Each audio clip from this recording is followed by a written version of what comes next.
दोन गोष्टी आहेत. त्या कॅनव्हासाठी जो फंड निर्माण केला तो रजिस्ट्रार निर्माण करतो. सिंगिंग फंड रजिस्ट्रारच्या बायलॉजमध्ये असतं की ह्या निधी निर्माण करा सिंगिंग. तर सिंगिंग फंडचा उद्देश असतो की कुठेतरी या चांगल्या कामासाठी संस्थेच्या हितकारक कामासाठी सिंगिंग फंडचा वापर करावा. तर हा जो निधी आहे तो डिप्रिसिएशनच्या आधीच सिंगिंग फंड आपण निर्माण करतो. म्हणजे ते एखादी बाब घडलीच काय तुटली फुटली काय आणि म्हणून याच्या गुंतवणूक जर असेल तर तो फंड राईट आहे, खरा फंड आहे. पण जिथे बोगसच बॅलन्स शीट आहे, फिक्टिशियस नफा काढलाय, त्या फिक्टिशियस नफ्यातून सिंगिंग फंड निर्माण केलं. तर जिथे नफा बोगस आहे तर ते सिंगिंग फंड बोगस गुंतवणूक होणारच नाही. हा पहिला पार्ट आहे. म्हणजे उदाहरणार्थ येणं मेंटेनन्स पेएनएला घेतला, आलाच नाही पैसा, येणं दाखवला, तो न दाखवता येणं पैसा पेएनएला घेतला, नफा फुगवला, सिंगिंग फंड निर्माण केलं. सिंगिंग फंड जागेवर नाही. हा तुमचा पहिला निष्कर्ष.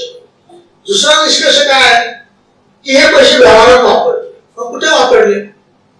तर तुम्ही एखादी चेअरमनी गाडी घेतली, तर चेअरमनी त्याला बांधकाम केलं, तर चेअरमनी बिल्डिंगच्या कलरला पैसा वापरला, कुठेतरी वापरला पैसा, म्हणजे व्यवहारात दिसत नाही म्हणून गुंतवणूक होती.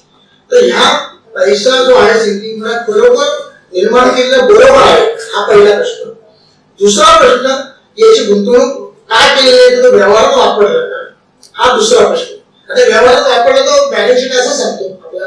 आता मी वर्किंग कॅपिटल वर येत नाही.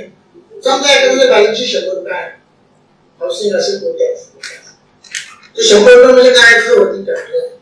याच्या 6% तो मालमत्ता घेऊ शकतो. 6% कायम असेल जी काय असेल, कायम फिक्स असं रेशो होतं.